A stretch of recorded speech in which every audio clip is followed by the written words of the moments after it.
Greatest playoff games that ended in a loss. Part 1. Sometimes the game doesn't love you back. You give it everything, blood, sweat, and soul on that hardwood, but even legends can lose. This isn't about rings. This is about heart. This is about the coldest playoff performances that still ended in a loss. Let's count down some of the greatest playoff games by a single player that ended in heartbreak. Number 10. Charles Barkley, 23 points, 13 rebounds. Game 7, 1995 Western Conference semifinals against the Houston Rockets. It was May 20th, 1995. The Phoenix Suns were hosting Game 7 against the reigning champion Houston Rockets. Charles Barkley had been battling knee pain all season, but it didn't stop him from giving everything he had. The Suns once held a 3-1 series lead, and for a moment, it looked like Barkley might finally get his shot at redemption after falling short in 1993. In this Game 7, he posted 23 points and 13 rebounds while playing through immense pain. Phoenix led by double digits in the fourth quarter, but that's when the wheels fell off. Houston's comeback was punctuated by Mario Elie legendary kiss of death, three-pointer from the corner. It was the dagger that sealed Phoenix's fate. The Rockets won 115-114 and closed the series 4-3. Barkley's heartbreak was real. He had done everything right, shot 9 of 15 from the floor, but Hakeem Olajuwon and clutch role players made the difference.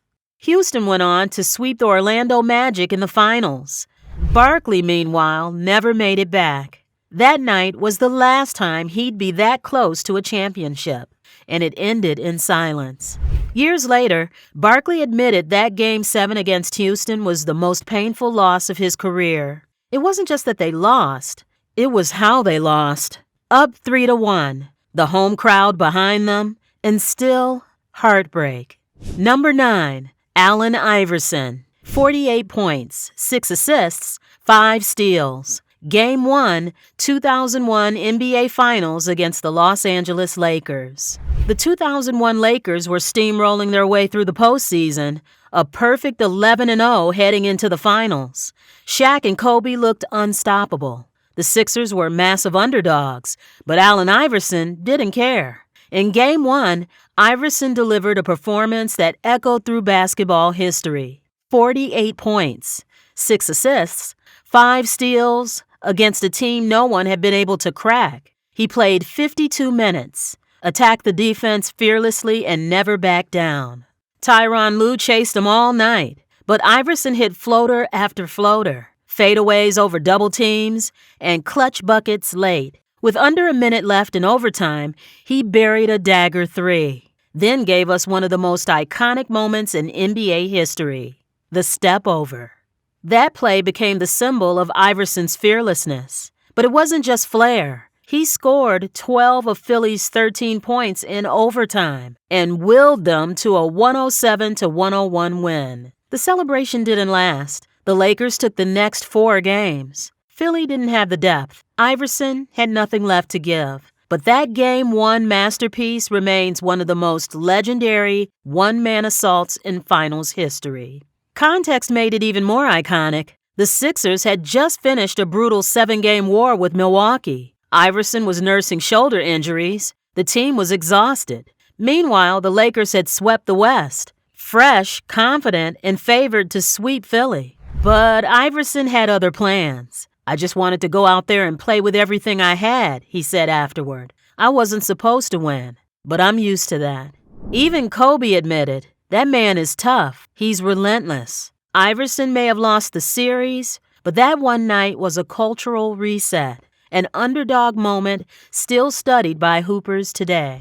Number 8, LeBron James, 49 points, 8 assists, 6 rebounds. Game 4, 2009 Eastern Conference Finals against the Orlando Magic. LeBron was just 24 and already the league MVP. The Cavaliers had cruised to the conference finals, but ran into a modern nightmare matchup, the 2009 Orlando Magic. In Game 4, down 2-1, LeBron went nuclear. 49 points, 8 assists, 6 rebounds. He hit 20 of 30 shots, got to the line 18 times, and single-handedly kept Cleveland alive. But Orlando's system, Dwight Howard in the middle, 4 shooters spacing the floor, was too much.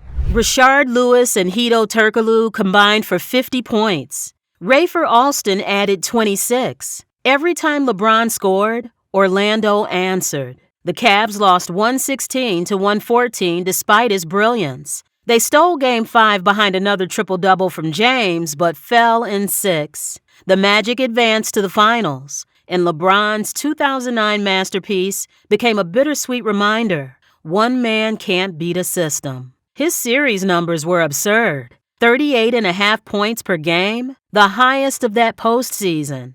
Game 4 was the peak, 17 points in the fourth quarter alone. But Cleveland's system was exposed and they lacked a true second star. Analysts said afterward, if LeBron had even had one more All-Star, they would have won it all. Instead, he carried a flawed roster against a team playing futuristic basketball. Years later, this game still feels like proof. LeBron needed help, and that 49-point eruption remains one of the greatest playoff losses ever. Number 7. Luka Doncic, 46 points, 14 assists, 7 rebounds. Game 7, 2021, first round against the Los Angeles Clippers. At just 22, Luka Doncic was already being called a generational talent. The 2021 playoffs were his proving ground, and he delivered every night against a Clipper squad stacked with defenders. In Game 7 on the road, Luka went for 46 points, 14 assists, and 7 rebounds, creating or scoring on over 77% of Dallas's points. One of the most dominant Game 7 performances ever. But the Mavericks' support crumbled.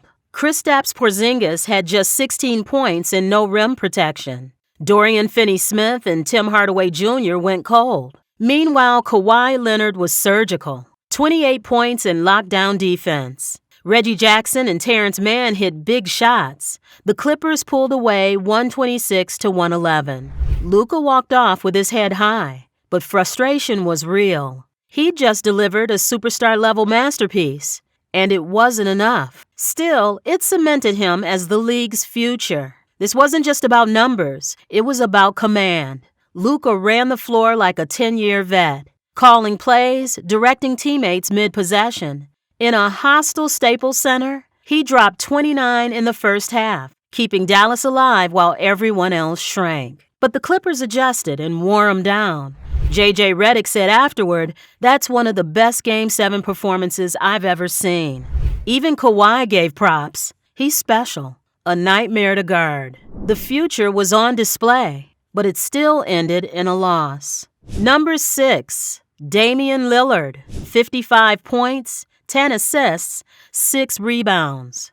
Game 5, 2021, first round against the Denver Nuggets. Double overtime. Series tied 2 games apiece.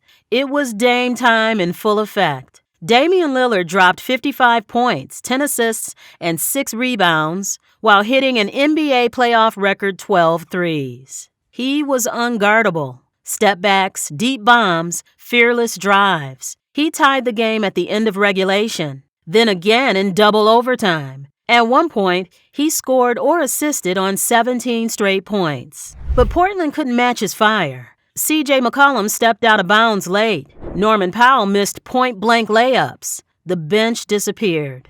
Denver had answers. Nikola Jokic posted 38, 11, and 9.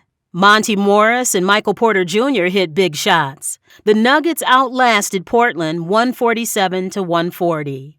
Lillard became the first player ever to score 50-plus with 10 or more assists in a playoff loss. But the team fell apart. The Blazers lost the series in 6. That night marked the beginning of the end for that Portland era. He shot 17 of 24 overall, 12 of 17 from deep, was +7 while on the floor, and still lost by 7.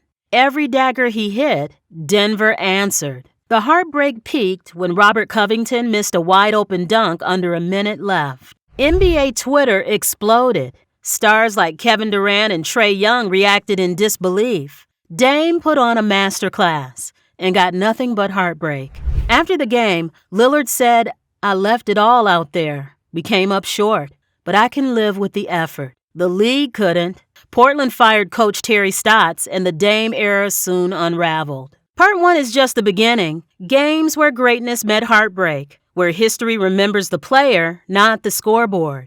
Stay tuned for Part 2, when Jordan, KD, and the King return to the stage. Like, comment, and subscribe. Tell us, what's the greatest loss you ever saw a player take?